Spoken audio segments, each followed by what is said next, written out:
कक्षा 9 के सभी विद्यार्थियों का एक बार पुनः आपके अपने YouTube channel mission exam by Guruji में हार्दिक स्वागत है। प्यारे विद्यार्थीगण, आज हम लोग सीमा रेखा एकांकी का सारांश पढ़ने वाले हैं। तो आइए शुरू करते हैं। विष्णु प्रभाकर द्वारा लिखित सीमा रेखा राष्ट्रीय चेतना से ओतप्रोत एकांकी है। एकांकीकार का मत है कि जनतंत्र के वास्तविक स्वरूप में अनेक विसंगतियां उत्पन्न हो रही हैं। इसके कारण राष्ट्रीय हित की निरंतर हत्या हो रही है। जनता में राष्ट्रीय चेतना का अभाव है, वह आंदोलन करती है। परिणाम स्वरूप राष्ट्रीय संपत्ति की अपार क्षति होती है। एकांकीकार ने इस समस्या को ही अपने एकांकी की कथा वस्तु बनाया है। एकांकीकार ने चार भाइयों के रूप में स्वतंत्र भारत के चार वर्गों के प्रतिनिधियों के द्वंद्व को प्रस्तुत किया है।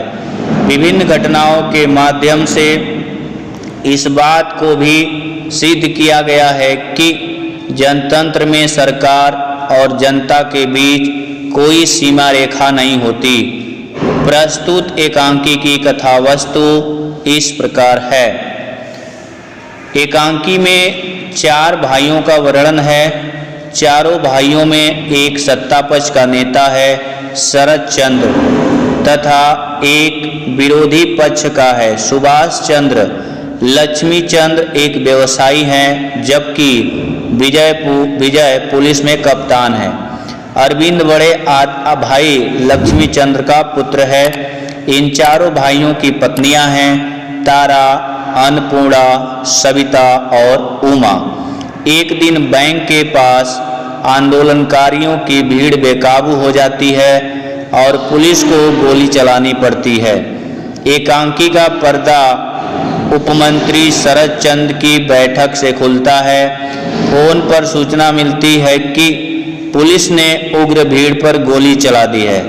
इस गोलीबारी में 5 आदमी मारे गए हैं और 20 घायल हो गए हैं। घायलों को अस्पताल में पहुंचा दिया गया है। शरद चंद्र की पत्नी इस कार्य को जहां अनुचित समझती है, वहीं लक्ष्मी चंद्र बिल्कुल उचित बताते हैं। पुलिस कप्तान विजय भी अपने कदम को उचित बताता है। वह कहता है कि जनता को कानून अपने हाथ में लेने का कोई अधिकार नहीं है और ऐसे समय पर यही एक रास्ता है।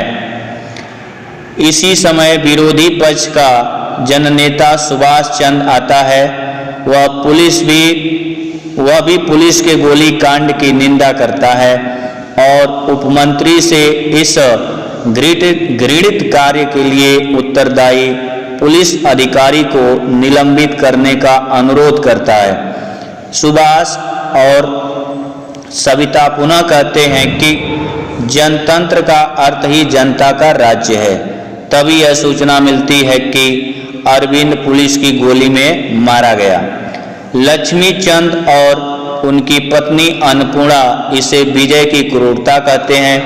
विजय को अरविंद के भीड़ में होने का पता नहीं है। विजय को अपनी गलती का एहसास होता है। विरोधी दल के नेता सुभाष चंद्र और पुलिस कप्तान विजय फिर उमड़ती हुई भीड़ को नियंत्रित करने के लिए आगे बढ़ते हैं।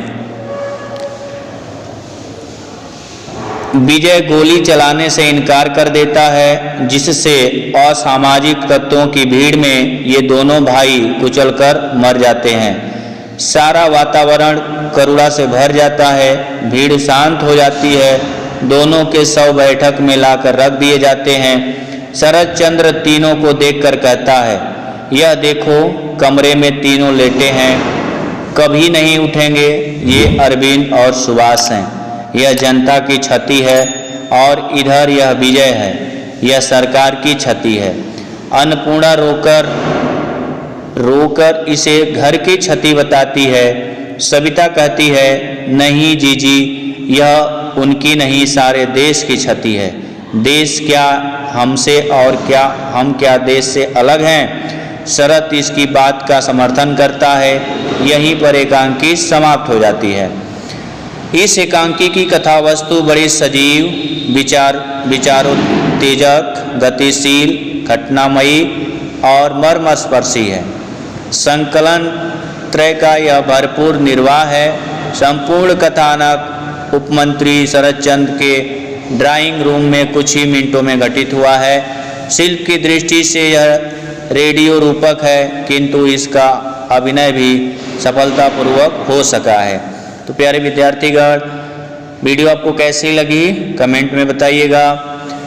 अगर आपको और भी एकांकी देखनी है तो आप वीडियो के डिस्क्रिप्शन में आपको पूरी एकांकी मिल जाएगी। मिलेंगे अगली वीडियो में। जय हिंद।